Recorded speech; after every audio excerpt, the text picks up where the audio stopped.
The morning started like any other for Captain Aaliyah Monroe, a 34-year-old commercial pilot with over 8,000 flight hours and a reputation as one of the safest and sharpest in the sky. She stood in front of the mirror of her modest Atlanta apartment, adjusting her navy blue blazer and tying back her sleek bun, checking everything twice. Her pilot wings, gold-plated and slightly scuffed, were pinned to her chest, just above her heart. She wore them proudly. She had worked too hard to get here. Aaliyah wasn't just a pilot. She was a dream breaker. A daughter of a bus driver and a teacher from Montgomery, Alabama, she had paid her way through flight school cleaning airplane toilets and tutoring calculus at night. She was one of only 12 black female captains flying for Sky High Airways, a major airline known for talking diversity more than walking it. But none of that mattered at Gate 17 that morning. She arrived 15 minutes ahead of her crew call. Aaliyah always liked to greet her team, especially new hires, before passengers began boarding. She approached the counter where two gate agents in pressed uniforms stood typing on a computer, whispering and laughing between themselves. "Good morning," Aaliyah said with a smile, showing her badge. "I'm Captain Monroe. This is my flight." The laughter stopped.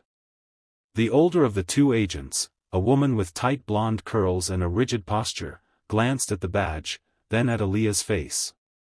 She blinked. "I think you're lost," the agent said coldly.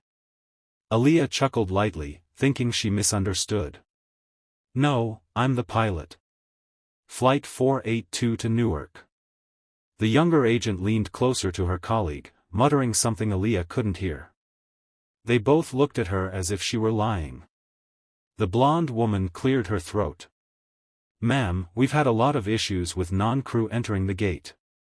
You'll need to wait outside the secure area. We'll call security if you don't move." There was no misunderstanding now. Aaliyah froze. The airport noise around her seemed to dim into a painful silence. She looked down at her uniform. The badge. The stripes. The wings. What more did she need? Her mouth opened, but nothing came out. She had faced racism before, but never like this. Never in uniform. "Please," she finally said, keeping her voice calm. "I'm not a threat.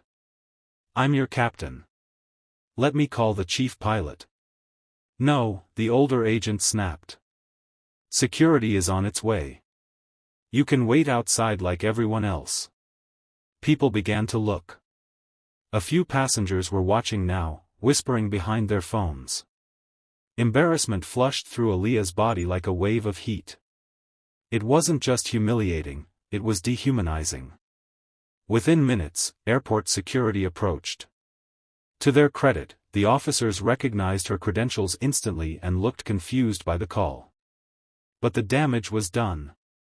Aaliyah had been made to feel like an imposter. In her own skies. That day, she still flew the plane. She walked onto the jet bridge with her head held high, taking the left seat in the cockpit, gripping the yoke tighter than she ever had before. She flew the passengers safely to Newark without a word of what happened. But that night, she cried.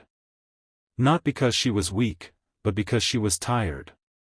Tired of fighting for permission to exist where she already belonged. And that night, she made a decision.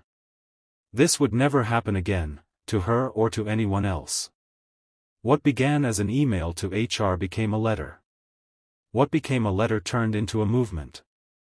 Aaliyah filed a formal complaint, one she backed with recordings, statements, and the quiet support of a flight attendant who had seen it all from behind the galley curtain. But HR gave her the usual corporate spiel: "We're looking into the matter. Thank you for your feedback." Weeks passed. Nothing changed. So she went public. In a powerful, steady voice, Aaliyah sat in front of a camera in her living room, wearing the same navy blue blazer. She told the world what happened at Gate 17. Not with anger, but with clarity. She posted the video on social media and closed her laptop. She didn't expect it to go viral. But it did. Overnight, hashtag Captain Monroe trended on every platform. Pilots from across the world, black, brown, white, stood in solidarity. Female aviators shared their own stories of being mistaken for flight attendants. Veterans called into news shows saying they'd seen the same silent racism for decades. Even passengers began sharing photos of pilots who looked like Aaliyah, adding the caption, "She flies me home." Within 72 hours, Sky High Airways was under fire. Not just from the public, but from inside. Employees who had been silent for years came forward. Complaints that were buried surfaced again. Class action whispers grew louder. Aaliyah didn't want revenge. She wanted change. And so, when the airline's board reached out asking to meet, she agreed, on one condition, that the meeting be made public. The world watched as Aaliyah sat across from Sky High's CEO and legal team in a televised mediation. She didn't shout. She didn't falter. She spoke about dignity. About accountability. About how a company that flies people across borders cannot afford to build walls within. And then came the storm. Documents leaked. Emails. Training manuals that exposed systemic bias. And finally, a revelation: one of the gate agents who humiliated her had a record of prior racial complaints, each one dismissed. The CEO resigned. The airline was hit with a federal investigation and multiple lawsuits. Within months, Sky High's stock plummeted, and a major merger shut the company down for good. But Aaliyah's story didn't end there. She started a nonprofit for underrepresented youth in aviation, Fly Forward Foundation, which funded flight school scholarships and mentorship programs.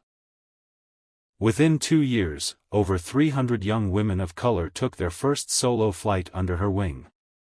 She gave talks. Wrote a memoir. But mostly, she flew. Because nothing could ever keep her from the skies. Sometimes the gate they shut in your face is the one you were born to open for others.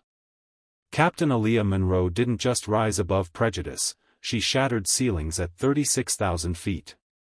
And in doing so, she reminded us all that when dignity meets determination, no one, no company, no system, can keep a pilot grounded.